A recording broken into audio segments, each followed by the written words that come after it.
Palavra esta que está no livro de Êxodo, no capítulo 17, versículo de 8 a 13. Você que está com sua Bíblia, mantenha a sua Bíblia aberta. Você que me acompanha pela internet, faça uso também da palavra do Senhor. Êxodo capítulo 17, versículo de 8 a 13. O título desta mensagem é O Homem que Deus Escolhe, né? Talvez você está aqui hoje, você é mulher, não tem problema, tá certo? Tudo que o pastor falar aqui em referência ao homem que Deus escolhe, você tome para si como a mulher também que Deus escolhe. Mas é uma palavra especialmente aos homens também hoje, tá certo? Então, o homem que Deus escolhe, Êxodo 17, versículo de 8 a 13, vamos ler, diz assim: Sucedeu que os amalequitas vieram atacar os israelitas em Refidim. Então Moisés disse a Josué: Escolha alguns dos nossos homens e lute contra os amalequitas. Amanhã tomarei posição no alto da colina, com a vara de Deus em minhas mãos. Josué foi então lutar contra os amalequitas, conforme Moisés tinha ordenado. Moisés, Arão e Hur, porém, subiram ao alto da colina. Enquanto Moisés mantinha as mãos erguidas, os israelitas venciam. Quando, porém, as abaixava, os amalequitas venciam. Quando as mãos de Moisés já estavam cansadas, eles pegaram uma pedra e a colocaram debaixo dele para que nela se assentasse. Arão e Hur mantiveram erguidas as mãos de Moisés, um de cada lado, de modo que as mãos permaneceram firmes até o pôr do sol. E Josué derrotou o exército amalequita ao fio da espada. Vamos orar? Deus, queremos te agradecer, Pai, pela porção da tua palavra lida. Sabemos que tua palavra é viva e que ela ministra aos nossos corações poderosamente. Te pedimos, Pai, que o teu Espírito Santo nessa noite fale ao coração de cada um de nós que aqui estamos, de cada um de nós que acompanhamos através dessa transmissão pela internet. Que o Senhor possa falar a cada homem em especial, também a cada mulher, cada jovem que nos acompanha. Que a tua palavra, que é viva e eficaz, possa encontrar no nosso coração um terreno fértil e que teu Espírito Santo possa ministrar a cada um de nós em nome de Jesus. Amém. Irmãos, que privilégio é saber que Deus nos escolhe, que Deus conta conosco. Eu, todas as vezes que prego, agradeço a Deus a oportunidade, porque para mim é um privilégio fazer parte deste ministério, ter sido chamado para essa obra, mesmo com todas as dificuldades que o ministério pode existir, que não são poucas, mas é um privilégio saber que Deus conta conosco, em especial para a propagação da sua palavra. Como é bom, irmãos, quando nós sentimos que Deus nos usa. Eu sei que você já deve ter sentido isso e sabe. Sabe quando você sente que Deus te usou para falar com alguém, para dar uma palavra para alguém, para orar por alguém, que você conseguiu ali abençoar a vida de alguém, né, que Deus abençoou a vida de alguém através da sua vida. Como é bom quando nós sentimos que Deus nos escolhe para uma determinada obra. Porque se nós formos pensar, quem somos nós, né? Quem sou eu? O que eu tenho de bom para oferecer? Quem sou eu para ser escolhido por Deus? Eu não sou nada, nós não somos ninguém, nós não temos absolutamente nada para oferecer, mas Deus conta conosco para esta obra. Em especial, hoje eu quero falar aos homens. Deus precisa de homens. Deus conta com você como homem para esta obra. Que privilégio nós temos de sermos escolhidos por Deus e Deus contar conosco. É muito bom saber que Deus conta conosco, e em especial que nós somos úteis, né? Que Deus usa a gente para algo útil, né? Então, hoje, o dia do homem batista, eu quero refletir com você nesse texto, com o título dessa mensagem que diz: o homem que Deus escolhe. O homem que Deus escolhe. Olha, o texto que nós lemos conta a história de uma guerra entre os israelitas e os amalequitas. E os amalequitas eram um grupo nômade, um grupo que vivia se deslocando de um lugar para o outro, um grupo nômade que se localizava ali especificamente no sul da Palestina. E os amalequitas, irmãos, eles eram descendentes de Esaú. Sabe Esaú? Esaú, irmão de Jacó, filho de Isaque. Os amalequitas são descendentes de Esaú. Isso você pode ver em Gênesis, capítulo 36, versículo 12. Em Gênesis 36, 12, o texto diz: Elifaz, filho de Esaú, tinha uma concubina chamada Timna, que lhe deu um filho chamado Amaleque. Foram esses os netos de Ada, mulher de Esaú. Então Elifaz é filho de Esaú. Esaú é filho de Isaque. Isaque é filho de Abraão, né? Então Elifaz é filho de Esaú, e Elifaz tem uma concubina chamada Tímina, que lhe dá um filho chamado Amaleque, e daí vem este povo, o povo amalequita, né? Então, o povo de Amaleque é descendente de Esaú. Na realidade, Amaleque é neto de Esaú e filho de Elifaz. E o texto diz que Moisés ordena a Josué que escolha homens para a guerra. E o texto diz que Moisés também sobe ao alto da colina, ou a minha Bíblia diz assim, ao cimo do outeiro, quer dizer, um lugar alto, uma colina. Moisés ali sobe para interceder pelo povo. E aí, quando Moisés levanta as mãos com o bordão de Deus na mão, Israel prevalece. Porém, quando Moisés abaixa as mãos pelo cansaço, Amaleque, o povo amalequita, prevalece. E aí é por isso que o texto diz que dois homens chamados Arão e Ur vão ali para sustentar os braços de Moisés, para que o povo de Israel venha a vencer a guerra. Quem são Arão e Ur? Arão é irmão de Moisés e Ur é cunhado. Ur é marido de Miriam e irmã também de Moisés. Tá certo? Então esse é o contexto do texto aqui que nós estamos lendo. O povo de Israel guerreando com o povo de Amaleque, né? Então, enquanto Moisés sustentava as mãos, o povo vencia. Veja que coisa interessante, né? Israel vencia somente quando as mãos de Moisés, enquanto as mãos de Moisés estivessem levantadas. Se ele cansasse ou descesse a mão, o povo perdia.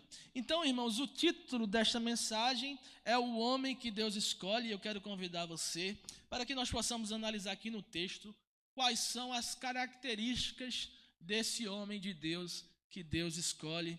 E eu quero falar especificamente aos homens que por hoje ser o dia do homem batista. Quais são as características deste homem que Deus escolhe para guerrear pelo seu povo ou para trabalhar na sua obra? Qual é o homem que Deus procura hoje para trabalhar na obra do Senhor? Olha, em primeiro lugar, Deus procura homens de coragem. Homens de coragem. O texto diz aqui, no versículo 9, Moisés ordena a Josué. Então Moisés disse a Josué: escolha alguns dos nossos homens e lute contra os amalequitas. Em primeiro lugar, irmãos, Deus escolhe homens de coragem, homens que não têm medo de defender Deus e de bater de frente com quem for, para defender a palavra de Deus, para defender a sua fé, para defender o evangelho. Homens que não se calam diante de uma injustiça. Homens que não suportam ouvir alguém blasfemar e não medem esforços para defender o evangelho. É esse tipo de homem que Deus procura. Nós vemos aqui no texto, no versículo 9, que Moisés ordena a Josué para que ele escolha homens para ir à peleja. E aí a primeira coisa que eu me pergunto é por que escolher, né? Olha, eu nunca fui para a guerra, eu nunca me alistei, eu fui dispensado, né? Não servi para o exército, mas sirvo ao exército do Deus vivo. Para esse exército eu sirvo, glória a Deus. Nunca fui para a guerra, irmãos, mas eu sei que ir para a guerra com 20 mil é melhor do que ir com 2 mil. E se eu tivesse na guerra que tivesse que enfrentar um exército de 5 mil, eu levava 20. Eu não ia dizer assim, olha, escolhe aí só 10. Como assim escolhe só 10? Se a gente for com força total, não é melhor? Por que escolher? Por que não ir com todo mundo? Todo exército não seria mais lógico ir com força total? Por que Moisés não diz assim, ó, pega o exército, todo mundo e leva? Ele diz, não, escolhe homens e vai. Sabe por quê, irmãos? Porque no exército de Deus não tem espaço para covarde. Só tem espaço para corajosos. Porque Deus escolhe homens de coragem. Deus não escolhe homem covarde. O covarde pode até fazer parte do exército. Pode até estar na tropa, mas ele nunca vai para a guerra. Ele nunca é escolhido. O covarde pode até fazer parte, sentar no banco, se alistar, estar na igreja, mas ele nunca tem o privilégio de ser escolhido e de fazer parte dos espólios da guerra, de ganhar a honra e a recompensa dos espólios da guerra. O covarde nunca vai ser escolhido por Deus. Ele pode fazer parte da tropa e participar, mas não ganha os méritos da batalha. E é por isso que Moisés diz, ó, escolhe os homens. Escolhe os homens de coragem. O texto não fala que ele para escolher os homens de coragem, mas eu tenho certeza absoluta que Josué não escolheu os covardes. Sabe por que ele não leva todo mundo, gente? Porque gente covarde dá trabalho. Gente covarde contamina o outro. Quando chegasse lá, quando um corresse, os outros corriam também. E gente covarde dá trabalho. Eu nunca fui para a guerra não, mas quem é especialista em guerra diz que uma pessoa ferida anula 2 outros soldados. Porque o cara está ferido, o outro soldado vai ter que vir para rebocar o ferido. Aí o cara que está bom vai resgatar o ferido. Entende? Então se é para levar o covarde para ter trabalho, deixa. Escolhe os corajosos. Deus escolhe homens de coragem, por isso Josué passa ali a escolher os homens de coragem para ir para a guerra. Até porque Josué era um homem de coragem. Josué era um homem de coragem, por isso que Deus escolheu Josué. Você acha que Deus escolheu Josué por quê? Deus escolhe Josué porque Josué era um homem de coragem. Por isso Deus escolhe Josué para conduzir o povo de Israel. Quando Moisés morre, é Josué quem assume. E sabe como eu posso lhe dizer que Josué é escolhido por Deus porque é um homem de coragem? Porque Moisés escolhe Josué para ser espião da terra prometida. Isso está lá em Números, no capítulo 13, versículo de 1 a 8. Olha o que diz Números 13, de 1 a 8. Diz assim, e o Senhor disse a Moisés, envie alguns homens em missão de reconhecimento à terra de Canaã, terra que dou aos israelitas. Envie um líder de cada tribo dos seus antepassados. Até aí. Um líder de cada tribo. Um líder. Da sua tribo todinha, Josué foi escolhido. Sabe por quê? Porque da sua tribo ele era o mais corajoso. Ele era o homem de coragem da sua tribo. Da sua região. Ele era o cara. Olha o que diz o versículo 8. Da tribo de Efraim, Oséias, filho de Nun. Sabe quem é Oséias? É Josué. Que na realidade o nome de Josué é Oséias. Lá na frente é que ele recebe o nome de Josué. Então da sua tribo, um foi escolhido, Josué. Josué era um homem de coragem. Olha o que o texto diz mais. Veja no versículo 25 a 33. O povo vai, esses espiões vão, um de cada tribo, um grupo ali, 12 pessoas vão, um de cada tribo, e agora eles voltam. Ao fim de 40 dias, eles voltaram da missão de reconhecimento daquela terra. 26. Eles então retornaram a Moisés e a Arão, a toda a comunidade de Israel em Cádiz, no deserto de Parã, onde prestaram relatório a eles e a toda a comunidade de Israel, e eles lhe mostraram o fruto da terra. E deram o seguinte relatório a Moisés: olha, entramos na terra, Moisés, a qual você nos enviou, onde há leite e mel com fartura, terra boa. Aqui estão alguns frutos dela, mas o povo que vive lá, Moisés, aqui são os covardes falando. Olha os covardes falando. Mas o povo que vive lá é poderoso, e as cidades são fortificadas e muito grandes. Também vimos descendentes de Enaque, os amalequitas. Olha os amalequitas aqui. Vivem no Neguebe, os hititas, os jebuseus e os amorreus vivem na região montanhosa, e os cananeus vivem perto do mar e junto do Jordão. Então Caleb, aqui tem um corajoso, além de Josué tem Caleb. Caleb também é corajoso. Ele diz assim, então Caleb fez o povo calar-se perante Moisés e disse: olha, subamos e tomemos posse da terra, é certo que venceremos. Agora os covardes, mas os homens que tinham ido com ele disseram: não podemos atacar aquele povo, é mais forte do que nós.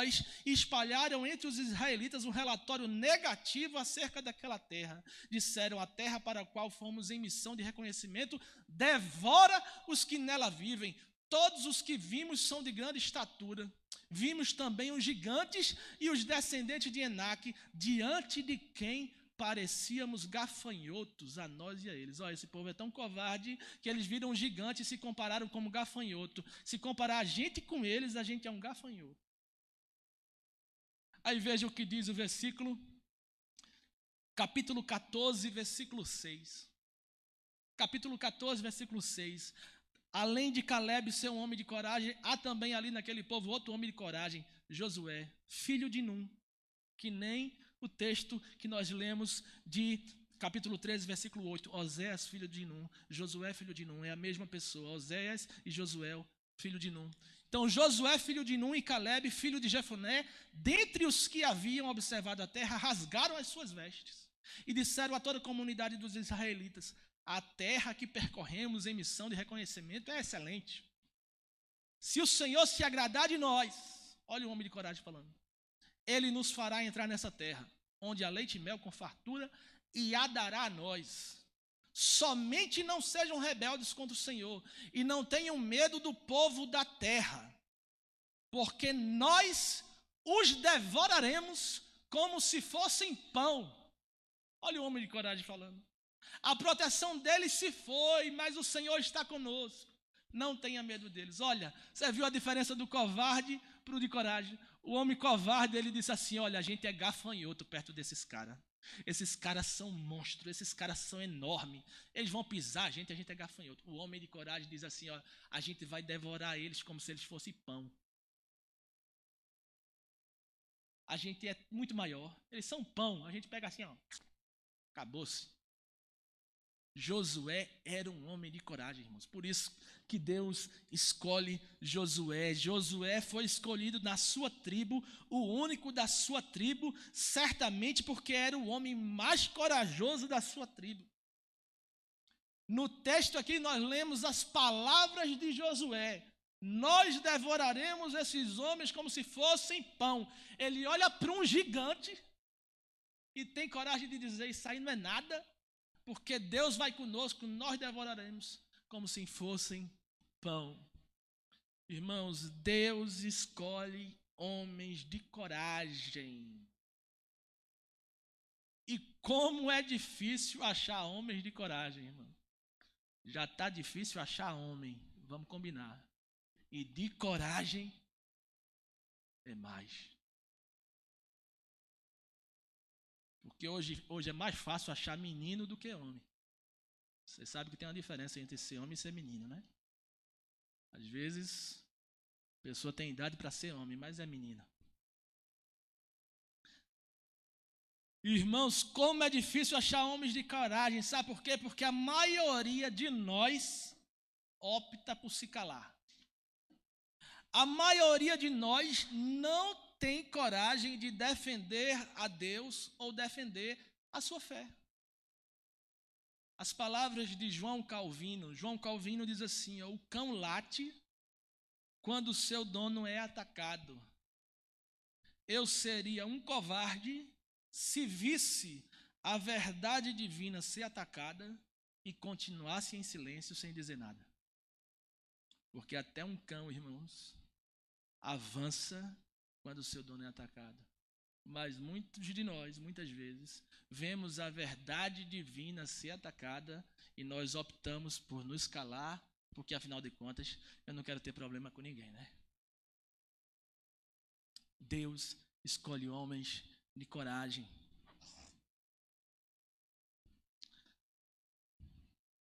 Precisamos de homens de coragem, irmãos. Homens como Josué. Eu quero citar outro exemplo, homens como Davi.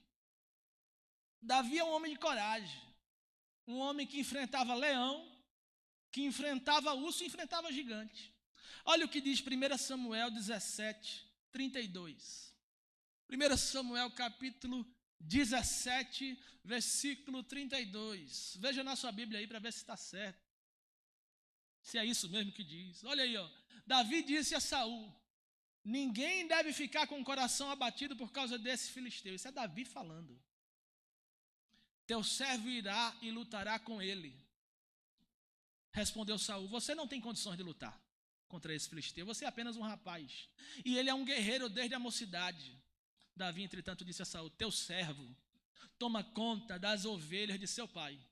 Quando aparece um leão ou um urso e leva uma ovelha do rebanho, eu vou atrás dele, dou-lhe golpes e livro a ovelha da sua boca. Se ele tivesse parado aí, já estava bom, né? Aí ele continua: quando se vira contra mim, eu pego pela juba e lhe dou golpes até matá-lo. Teu servo pode matar um leão e um urso. Esse filisteu incircunciso será como um deles, pois desafiou os exércitos do Deus vivo. Quem pode dizer que esse homem não é um homem de coragem? Um homem que enfrenta um leão, que pega pela juba e dá soco para matar. Eu já tinha corrido, irmão. Mas Deus escolhe homens de coragem, irmão. Não é como eu, não. Nós precisamos ser homens de coragem. Olha, é vergonhoso. Davi chega ali na frente de batalha e tem um exército. O exército de Deus vivo. Um exército de covarde ali no meio. Covarde, um do lado do outro, um do lado do outro, um do lado do outro, fazendo fileira de covarde. Ali tem um Golias, um filisteu, desafiando o exército de Deus vivo e dizendo: o Deus de vocês não vale nada não, é muito fraco. O Deus de vocês não é ninguém. Cadê? Não tem nenhum homem para me enfrentar. Aí chega um menininho. O texto diz que Davi é moço, é jovem. Um menino que nem é guerreiro, que nem está no exército, que nem se alistou, que nem sabe lutar. Ele vem trazendo comida para os irmãos que estão na tropa. Que o pai mandou trazer almoço, a comida para os irmãos. Ele vem trazendo.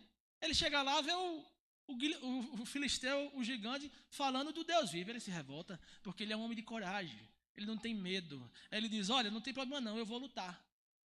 Aí levam ele até o rei covarde, porque o rei também é covarde. O rei, ungido por Deus, um homem de Deus, não tem coragem, tem medo de enfrentar o Golias. Aí o covarde vira para o corajoso, que é Davi, e diz assim: olha, você não tem condições de ir não, meu filho, porque covarde é assim. Ele nem vai, nem deixa você ir. Ele diz: não vá não. Você não tem condições de ir não. E aí Davi, que é corajoso, diz: olha, eu matei leão, eu matei urso, e esse circunciso eu vou matar também, porque ele desafiou o exército de Deus vivo. Irmãos, Deus escolhe homens de coragem. Deus escolhe Josué porque é um homem de coragem. Deus escolhe Davi também porque é um homem de coragem.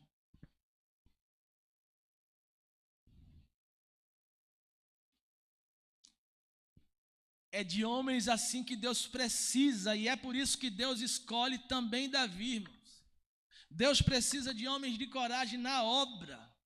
Homens que não têm medo de enfrentar um gigante, um leão, um urso, enfrentar qualquer problema para defender o que é certo, o que a palavra de Deus diz.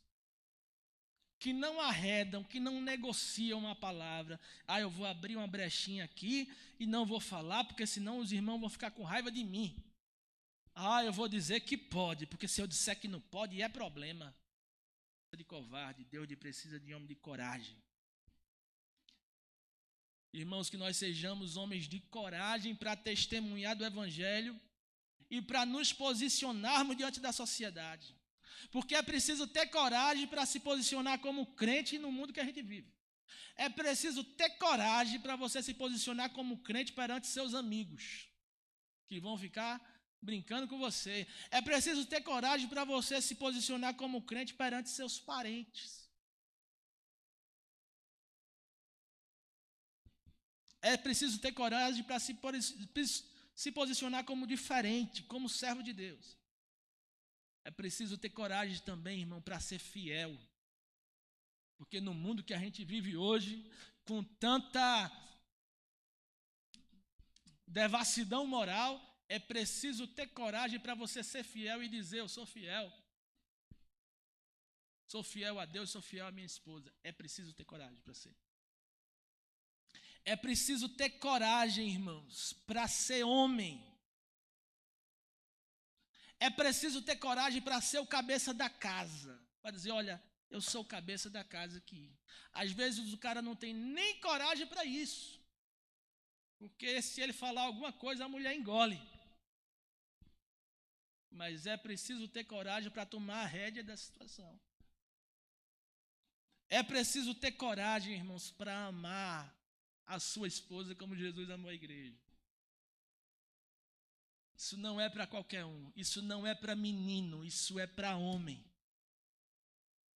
É preciso ter coragem, irmãos, para tratar a sua esposa como a parte mais frágil. Isso não é coisa de menino, é de homem. É aí que você diferencia homem de menino. É preciso ter coragem para você não sair de noite e voltar mas ficar em casa com sua família, com sua esposa, com seus filhos. Isso é ser homem. Que ser homem não é você sair tal hora e voltar tal hora e gastar tudo com coisas. Isso não é ser homem. Isso aí é coisa de menino solteiro, que curte a vida enquanto é solteiro. Mas o homem de família, o homem de casa, ser homem é assumir responsabilidades. E é preciso ter coragem, irmãos. Em segundo lugar, irmãos, Deus escolhe homens que intercedem. Olha, nós vemos aqui no texto a importância da intercessão de Moisés na guerra, enquanto ergue as mãos. Mas deixa eu lhe dizer uma coisa, isso não é mérito de Moisés. Talvez você diz: olha, enquanto Moisés levantava as mãos, o povo vencia, quando baixava, perdia. É mérito de Moisés. Não, não é mérito de Moisés, mas é graças ao bordão de Deus. O versículo 9, a minha versão diz que Moisés sobe ao cume do monte e diz assim: estarei eu no cimo do outeiro, Êxodo 17, 9. E o bordão de Deus estará na minha mão. Sabe o que é isso? Êxodo 17, 9. É o cajado. É o bordão de Deus. Porque com aquele cajado, com aquele bordão, foi que Deus usou aquele bordão para trazer as pragas ao Egito. Foi com esse mesmo bordão que Moisés tocou no mar e o mar se abriu. Olha o que diz aqui 2 textos. Êxodo 9, 23. Êxodo 9, 23 e Êxodo 14, 16.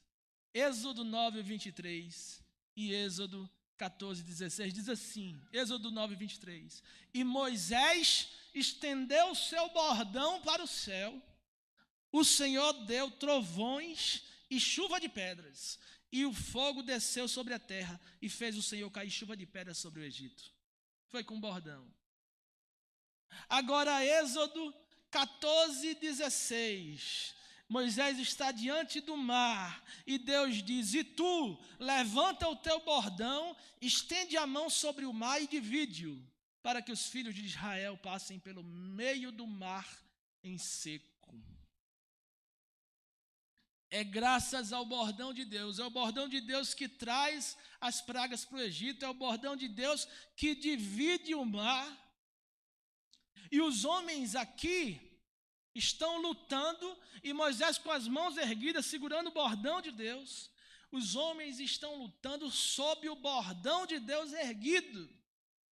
E o bordão de Deus é sinal da vitória do Senhor. Sabe por quê? Porque o bordão simbolizava a presença do Senhor. Foi com esse bordão que o mar se abriu e que Deus trouxe as pragas ao Egito. Aquele povo, irmãos, entendia que o bordão era a presença do Senhor, era o símbolo. Os inimigos viam o bordão como símbolo e olhavam de longe e diziam: foi com aquele bordão lá que ele trouxe as pragas para o Egito. Foi com aquele bordão lá que ele dividiu o mar no meio. Agora a gente está perdido, porque ele está levantando aquele bordão. O mesmo bordão que ele levantou para trazer as pragas, ele está levantando de novo. O bordão, irmãos, é a presença de Deus simbolicamente ali na guerra. O texto de Êxodo 17:9 diz, Moisés diz: estarei eu no cimo do outeiro e o bordão de Deus estará na minha mão. Sabe o que isso quer dizer, irmãos? Enquanto Deus estiver acima, o povo prevalece. Quando Deus está abaixo, o povo perde. Deus acima, vitória. Deus abaixo, derrota. É a presença de Deus.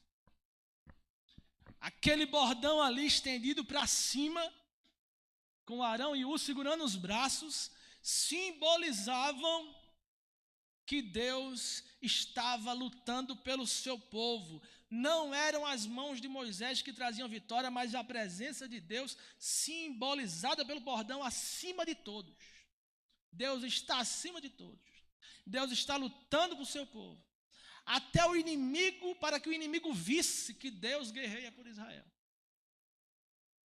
Era o bordão que abriu o mar, que trouxe praga, que agora está estendido sobre o povo.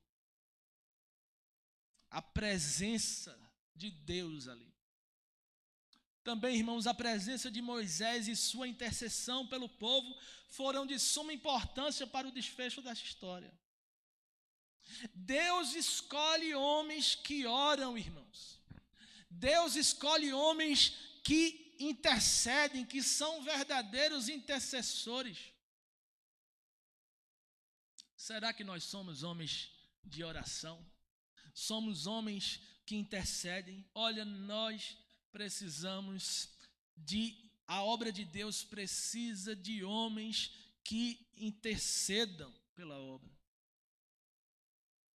O homem, como cabeça da sua casa, precisa orar e interceder pela sua esposa e pelos seus filhos. E Moisés, irmãos, era um homem de oração que intercedia pelo povo e por isso Deus escolheu Moisés. Deus escolhe Josué por ser um homem de coragem, Deus escolhe Moisés por ser um homem de oração. Olha o que diz Êxodo 32, de 30 a 32. Moisés era um homem de oração, que intercedia pelo povo. Em Êxodo 32, de 30 a 32, aqui Moisés está intercedendo pelo povo, e Moisés diz algo aqui, irmãos, que é até de se espantar. Olha o que Moisés diz. Êxodo 32, 30. No dia seguinte, disse Moisés ao povo: vós cometeste grande pecado. Isso é Moisés falando para o povo. Vocês pecaram. Agora eu subirei ao Senhor e porventura intercederei pelo vosso pecado. Tornou Moisés ao Senhor e disse: olha, Senhor, o povo cometeu grande pecado fazendo para si deuses de ouro. Agora, pois, perdoa-lhes o pecado, ou se não, risca-me, peço-te, do livro que escreveste. Está vendo? Aqui Moisés intercede pelo povo. Diz, olha, o povo cometeu pecado, perdoa-lhes o pecado, Deus, ou então risca meu nome do livro aí que você escreveu, que o Senhor escreveu. Irmãos, Moisés era um homem de oração que intercedia pelo povo. Irmãos, nós precisamos de homens assim na obra do Senhor, homens que oram pela igreja, homens que oram pelos trabalhos da igreja e homens que oram pela liderança. Porque muitas vezes são as mulheres que intercedem, mas Deus escolhe também homens que intercedem. E por último, irmãos, Deus escolhe homens de coragem, homens que intercedem. E por último, Deus escolhe homens que apoiam e que sustentam. Que apoiam e que sustentam.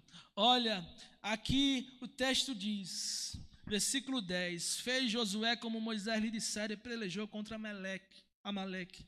Moisés, porém, Arão e Hur subiram ao cimo do outeiro. Quando Moisés levantava a mão, Israel prevalecia. Quando, porém, ele baixava a mão, prevalecia Amaleque. Ora, as mãos de Moisés eram pesadas. Provavelmente ele era um homem muito grande, muito forte. Por isso tomaram uma pedra e puseram por debaixo dele para ele se assentar.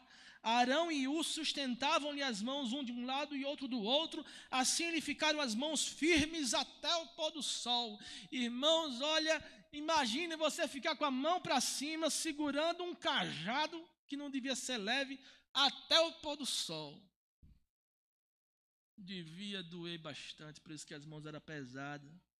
Aí por isso Arão e Hur vêm para segurar as mãos, mas ainda Arão e Hur segurando, eu ainda acredito que doía bastante, porque o sangue começa a descer da mão, a mão começa a ficar dormente, formigar, porque o sangue não vai mais, mesmo que você segure aqui uma hora, vai doer bastante.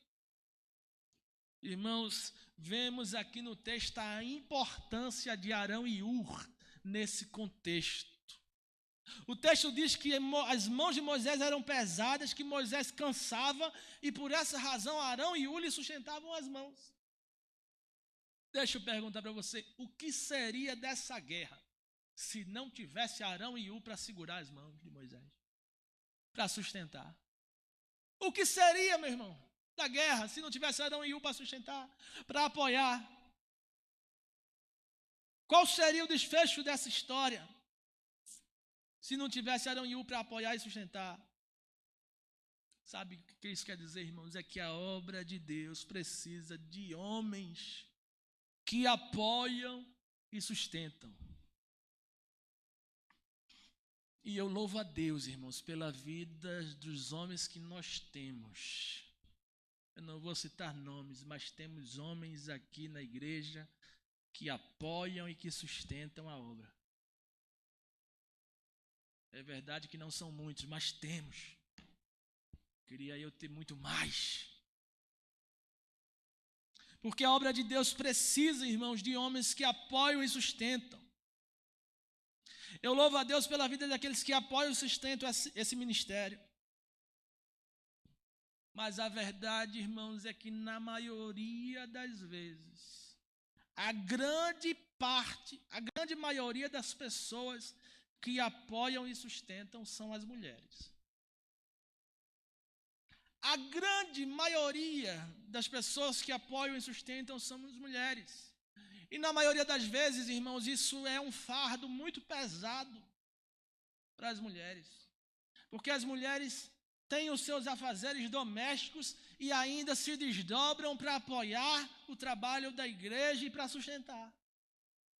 Às vezes, as mulheres até saem de casa brigado com seus maridos que não querem deixar elas vir para estar aqui apoiando e sustentando. Às vezes, tem até marido crente que não deixa vir e que proíbe a esposa crente de vir e diz, você não vai hoje. Que proíbe a esposa crente de pegar um cargo. na igreja. Porque sabe que ela vai ter que ter responsabilidade. Irmãos, nós que somos homens, que somos maridos, que deveríamos ser o exemplo de apoiar e sustentar, se ainda estamos sendo pedra, empecilho para que nossas esposas sejam apoio e sustento à obra. Irmãos, nós prestaremos conta disso diante de Deus. A verdade é que a grande maioria das pessoas que apoiam o sustento são mulheres. Isso acaba sendo um fardo pesado, porque muitas vezes a igreja não tem tantos homens para apoiar e sustentar. Às vezes a mulher compra briga dentro de casa com o marido descrente para estar na igreja, para apoiar. Nós precisamos de homens, irmãos, que apoiam e que sustentam a obra. Homens que participam, homens que se engajam, homens que ajudam, homens que intercedem, homens que vão para a luta, homens que defendem o evangelho e dedicam sua vida à obra. Sabe por quê? Porque essa posição aqui não vai ser ocupada por uma mulher, mas por um homem. Se homens não se dedicarem à obra, chegará um tempo que não haverá pastores, porque não tem homem. Chegará um tempo que não vai ter homem para ser pastor, é só mulher. Vocês entendem, irmãos?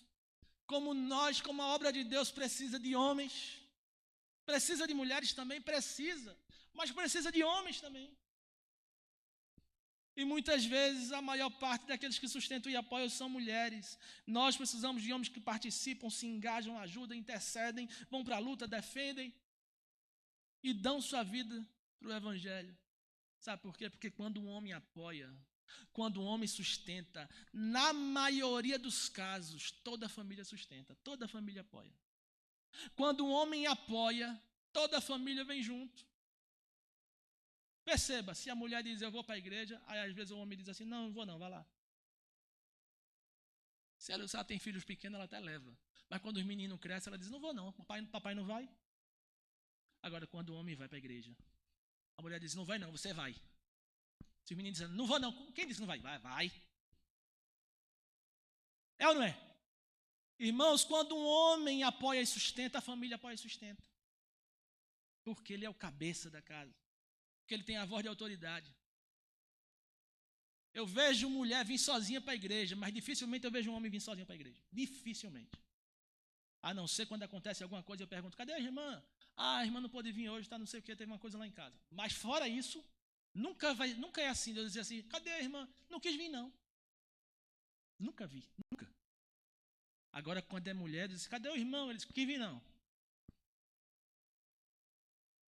Irmãos, nós precisamos de homem que apoiam e sustenta. Quando o homem apoia e sustenta, quando o homem se envolve, toda a família se envolve, porque ele é o cabeça. E é talvez por isso que alguns filhos não se envolvem, porque não vê o pai envolvido. Eu vejo criança pequena dizer assim, mamãe, por que papai não vem para a igreja? Enquanto está pequeno é bom, mas quando cresce, vai dizer, não vou porque meu pai não vai. Precisamos de homens que apoiam e sustentam, pois a obra de Deus também precisa de homens. E a obra de Deus, irmãos, também precisa de sustento financeiro. Ou você acha que esse ar-condicionado aqui, essa energia que a gente usa é doação? A obra de Deus precisa de sustento financeiro. E nós sabemos, irmãos, que na maioria dos casos, a maior parte das finanças, a maior fatia das finanças dentro de casa vem do homem. A mulher apoia e sustenta, mas o homem não. O sustento do homem é maior. E quando um homem sustenta e apoia a obra cresce muito mais. Eu já vi até mulher dizimar pelo marido porque tem vergonha de que o marido não dizime. Quando chega no culto administrativo, não está o nome dele lá. Aí ela pega do dízimo dela, ela dá o dela e bota o nome dele, para dizer que foi os dois. Que nem foi.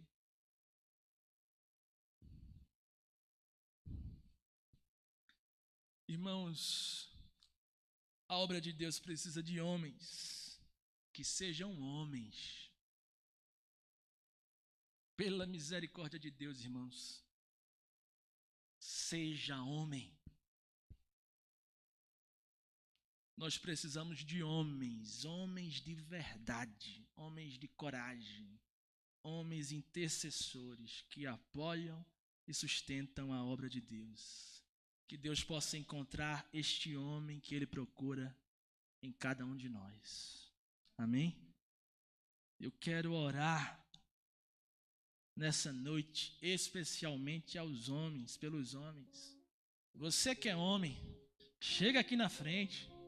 Vamos orar pelos homens da nossa igreja. Fiquemos de pé. Eu quero chamar todos os homens dessa igreja aqui, ó. Vem aqui, ó. Vamos orar por todos os homens. Só os homens.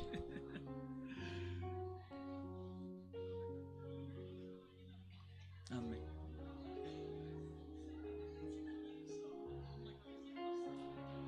Amém. Glória a Deus. Olha aí quantos homens tem, tá vendo? Quantos homens de coragem. Eita, aleluia. Glória a Deus.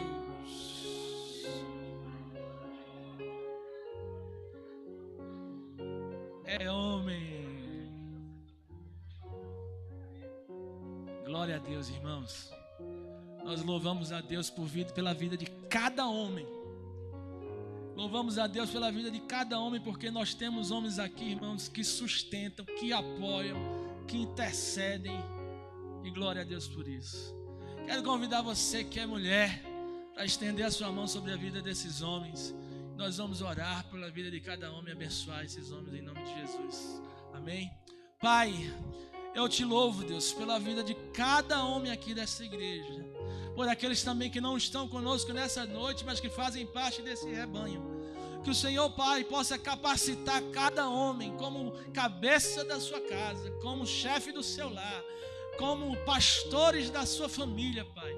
Que eles tenham a autoridade de Deus, movidos pelo Teu Espírito Santo, para abençoar os seus filhos, sua esposa, que sejam um exemplo, Deus, em sua casa, exemplo de homens que deem testemunho vivo, como servos de Deus, que seus filhos possam vê-los lendo a Bíblia, orando, se integrando na igreja, atuantes, Pai, que eles sejam exemplos, não só propagadores da Tua palavra e pregadores, mas exemplos, Pai, em nome de Jesus, que sejam fiéis ao Senhor, que sejam fiéis à sua esposa, que amem sua esposa como Cristo amou a igreja, que amem os seus filhos, que tratem sua esposa com honra, como a parte mais frágil, para que suas orações não sejam interrompidas, como diz a Tua palavra.